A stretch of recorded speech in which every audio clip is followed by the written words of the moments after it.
Hello, hello, hello, hello, hello, hello, hello, hello, hello, hello, hello. And welcome, welcome, welcome, welcome, welcome, welcome, welcome, welcome, welcome, welcome, welcome. Back, back, back, back. Do another, do another, do another. T, T, T, T, T, T, T, T, T, T. Row, row, row, row, row. Row, row, row, row. Video, video, video. Hello and welcome back. Today's video is a lo-fi triggers, book tapping, and maybe tapping on some antiques if I have time. Well, antiques is a broad term. Thrift store finds, antique store finds.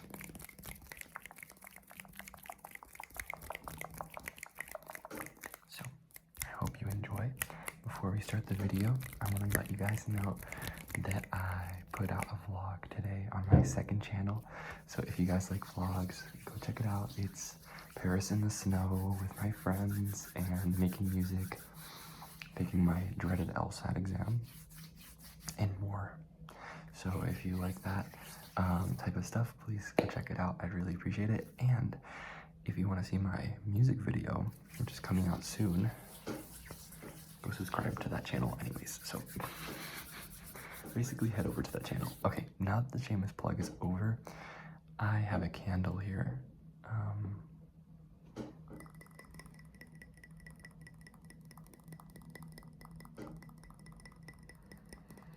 But I'm gonna move it because I keep almost burning my sweater, so. Okay, so I hope you guys are well and you're excited for some book tapping, which is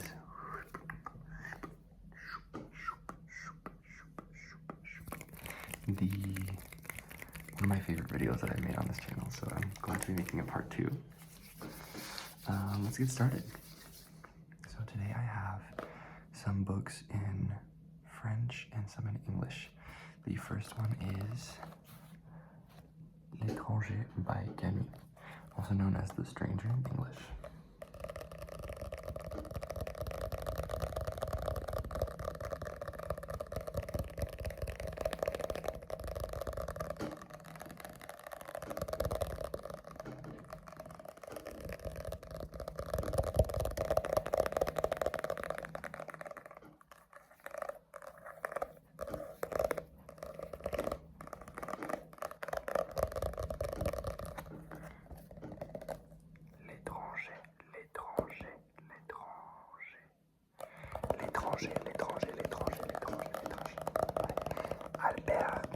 Albert Camus. I read this book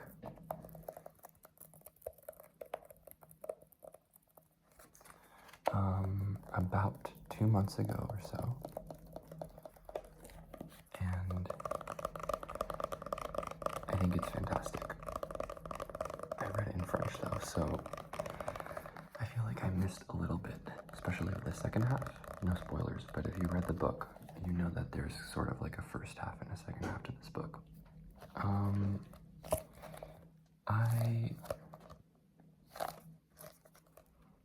You know, the first half is like extremely well written.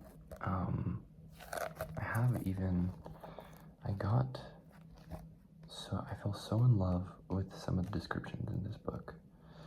And I underlined them. I underlined them here.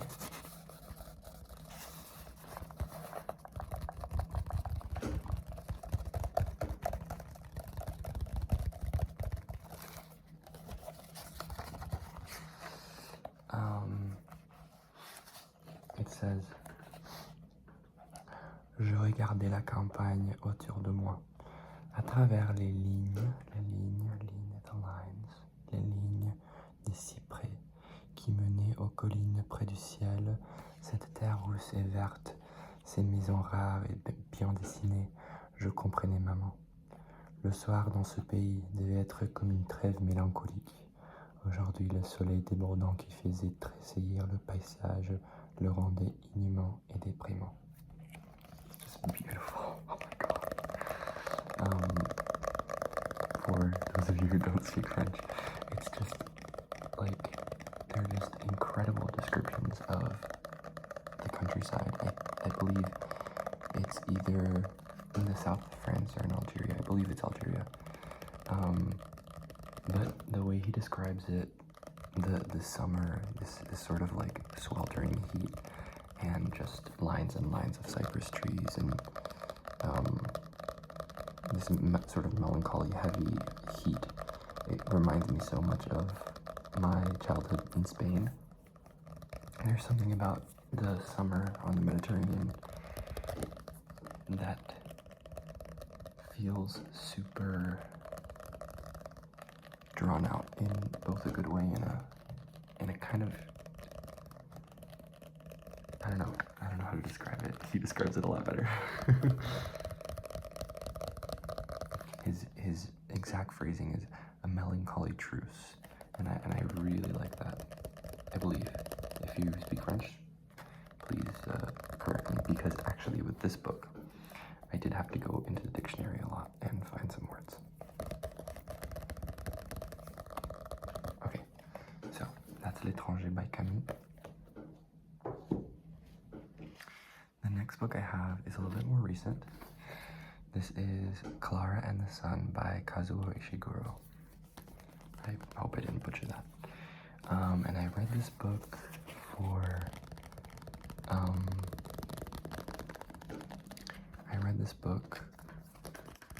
my friend's book club.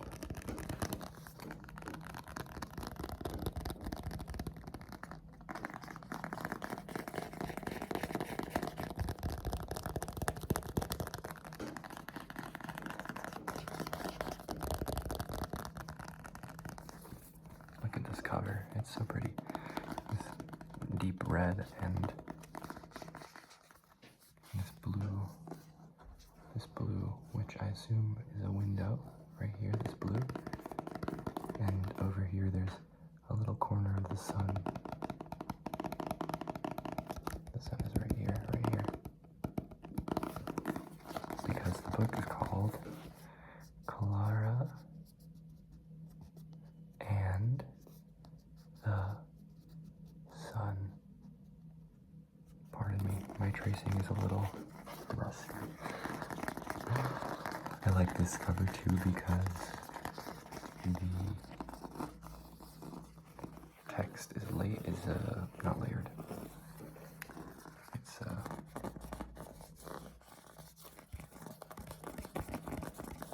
a textured cover. Oh my god, I'm so sorry. I live next to a hospital. We're gonna ignore that. Okay, so I bought this book, actually, randomly enough, I went to London in September with my friend. Listen to that spine.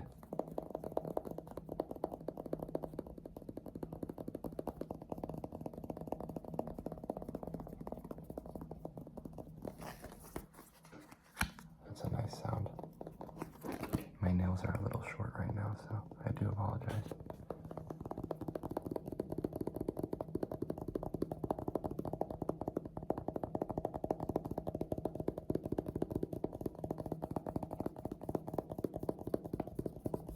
That sound, it's really nice.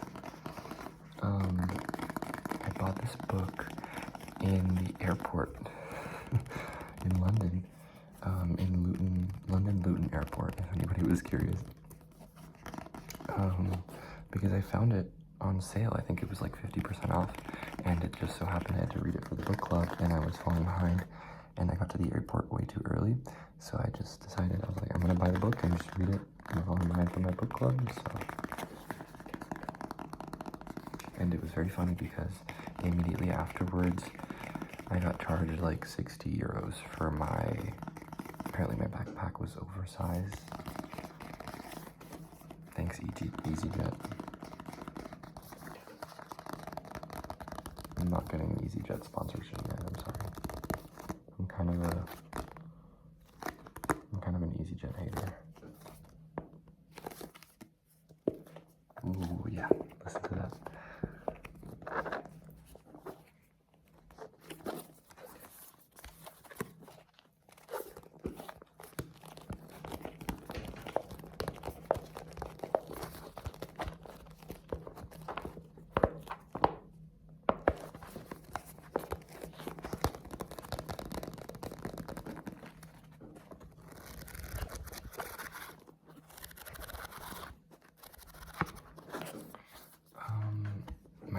on this book.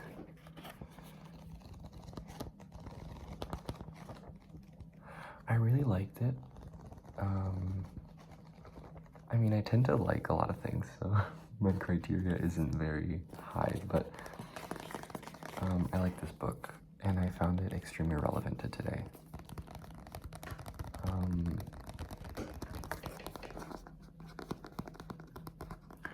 One of the ironies that I found in this book that obviously I think is, well, not I think, it's pretty clear that it's done on purpose, but it's done very well, is that you see parents, so not for spoilers, but this is like on the back of the book, so essentially the book is about robots called artificial friends that are designed to watch over children and take care of children while their parents are at work.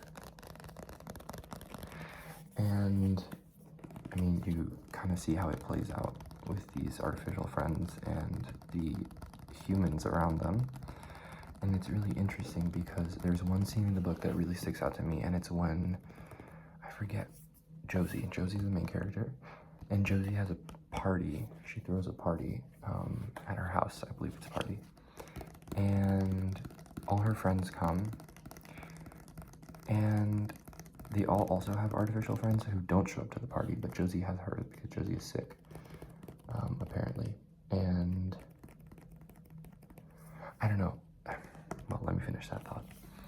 It's just very interesting to me that these humans are choosing these robots over connecting with each other, and I think it's because they ultimately find it a lot easier to navigate a relationship where there's absolutely no conflict, because in any relationship at any point there's going to be at least a little bit of friction, you know, because you're inherently different people and you both have been raised differently and have different values. But this book shows what happens when these robots become extremely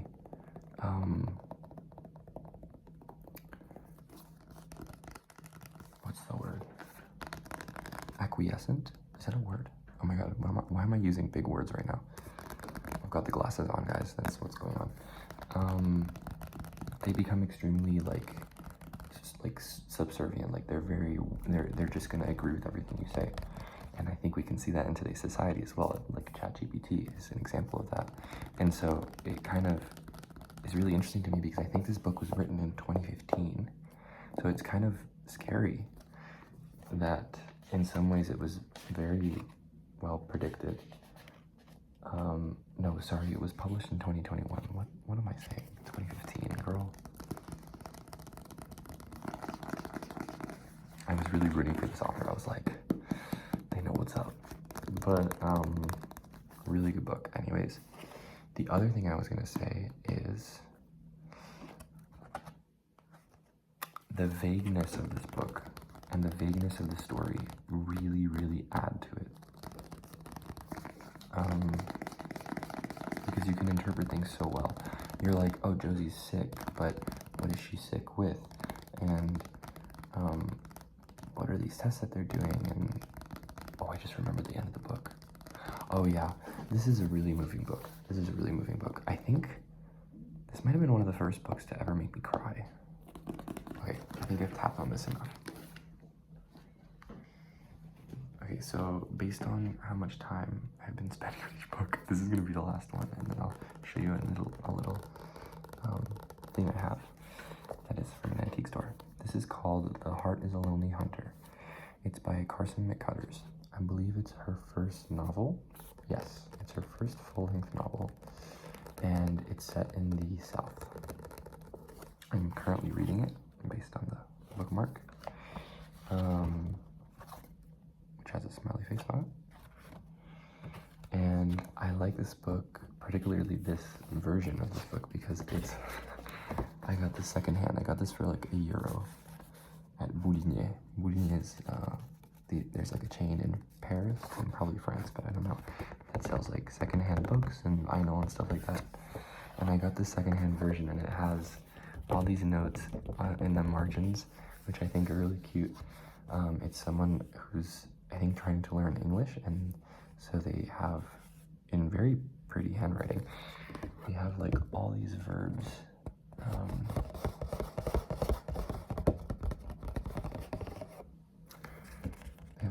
verbs with their English and French translations right here, in these lines right here. And the book itself is, she's a little old.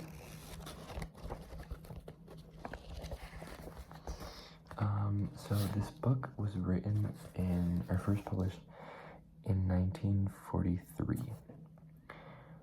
So I think this is important to acknowledge when you talk about what this book is about and how what topics it addresses. I think it uses a certain language that's kind of antiquated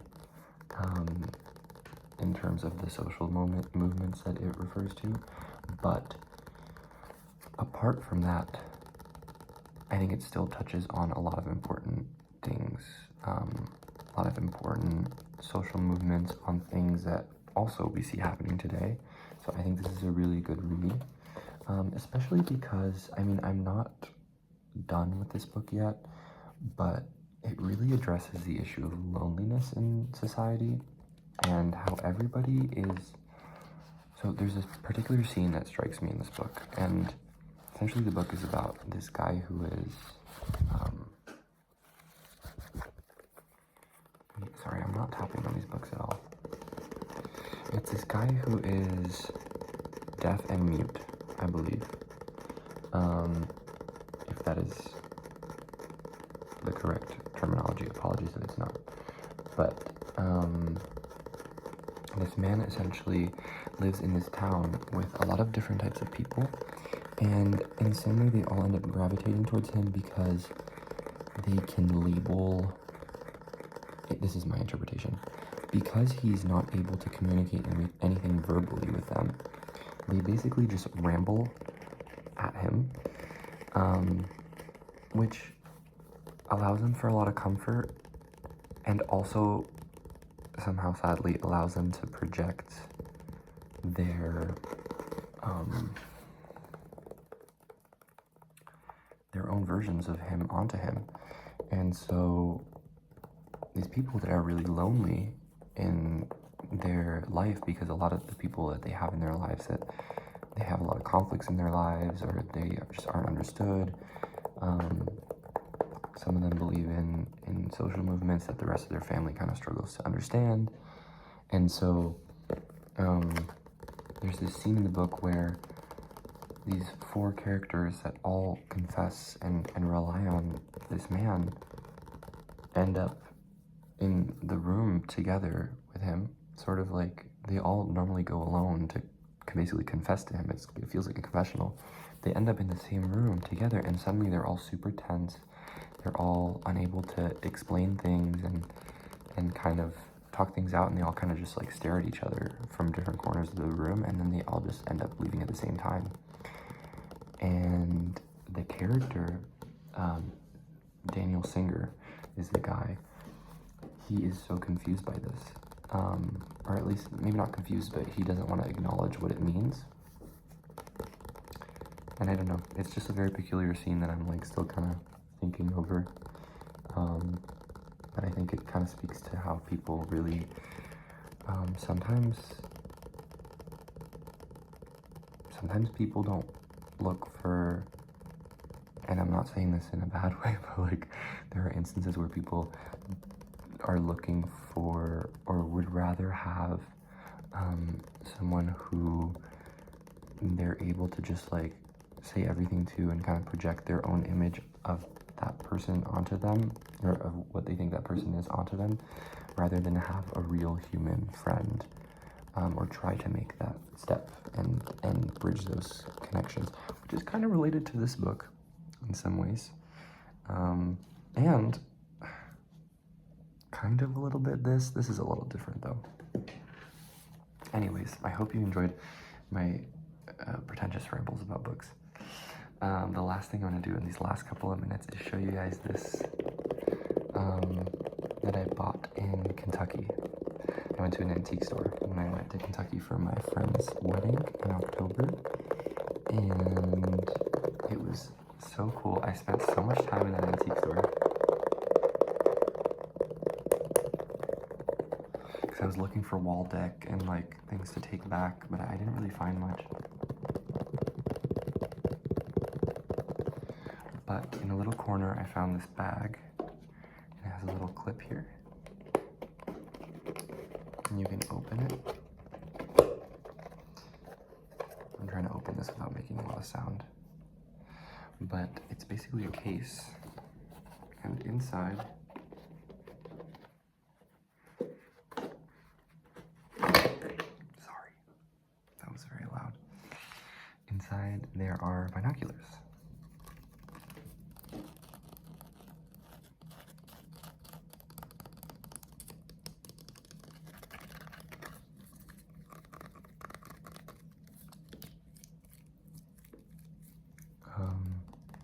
They're quite cool. I haven't really found any use for them yet, because I live in a city, so like why would I use these? But they're a cool thing to have around, and it was like not that expensive for a pair of like antique binoculars, so I thought it was a cool find. And there's more stuff I wanted to show you guys, but I guess you'll have to wait until the next video because I don't want to make this too long.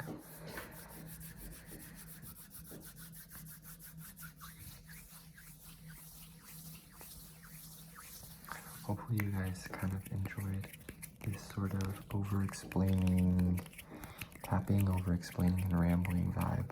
I hope you enjoyed my interpretations of books. And yeah, if you've read these books, let me know what you think of them. If you have any other books that you'd recommend, please let me know. I'm slowly working my way through them. I think after this book, I'm gonna read this one, because also kind of relevant. Here, I'll give you some George Orwell taps. But we can do this on part 3.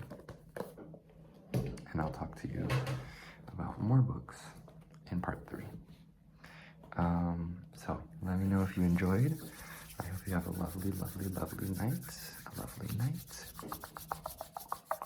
Take care. I love you all. And go check out my vlog if you haven't yet.